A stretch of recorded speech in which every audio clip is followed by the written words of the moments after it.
Ako používame tieto korekčné vložky? Poviem vám môj prípad a teda moju skúsenosť. Ja keď som si prvýkrát založila túto vložku do topánok, tak som až zjojkla, pretože moje chodidlo nebolo pripravené na túto klembu.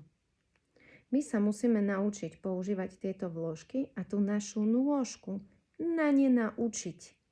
Nie je to len tak, že ja si teraz vložím tieto vložky do topánok, ja to mám svoje topánky, hej, a počkajte, aby som nedala, hej, klasicky topánka, vložím päta na pätu a prsty sú klasicky v topánke, hej.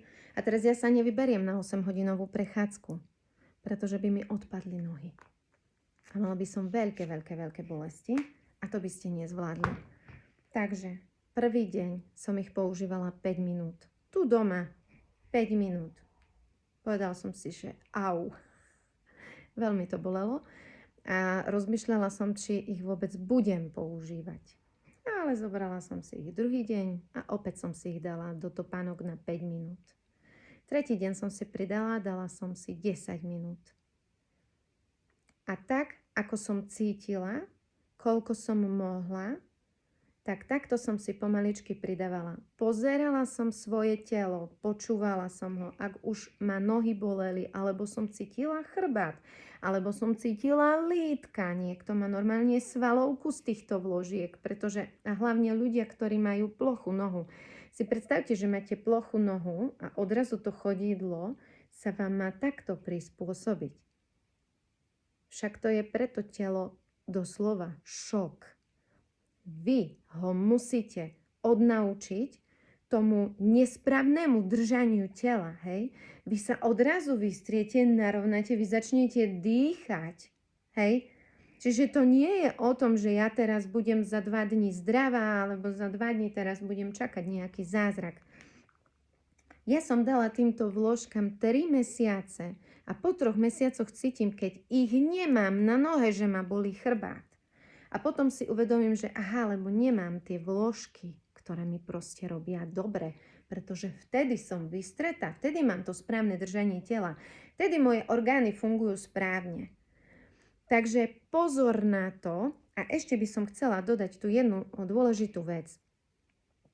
Ľudia si myslia, že to bude, dajme tomu, bez bolesti. Viete si predstaviť, že to vaše telo je pokrivené a ono sa začne odrazu narovnávať a tie kosti, ktoré sú naučené byť krivo v chrbtici, v krížovej časti alebo potom na tom chodidle, oni sa musia prestaviť. A to možno bude aj bolieť. Čiže ono, keď cítim, že mi je veľmi nekomfortne, vyberiem tie vložky von, ale počkám a opäť si ich založím do tej topánky a pokračujem. Pretože to nie je o tom, že cítim prvú bolesť, dokonca kolegyňa cítila, ju začali bolieť kolená a nechápala. Takže takisto to prešlo a teraz sa má ako v raji. Takže nosiť, ale naozaj na začiatok opatrne. Počúvam to svoje telo a dám týmto vložkám šancu 3 mesiace. Po 3 mesiacoch mi napíš tvoju recenziu a napíš mi tvoj odkaz, čo ti tieto vložky pomohli, s akým problémom. Teším sa na vaše komentáre. Čaute.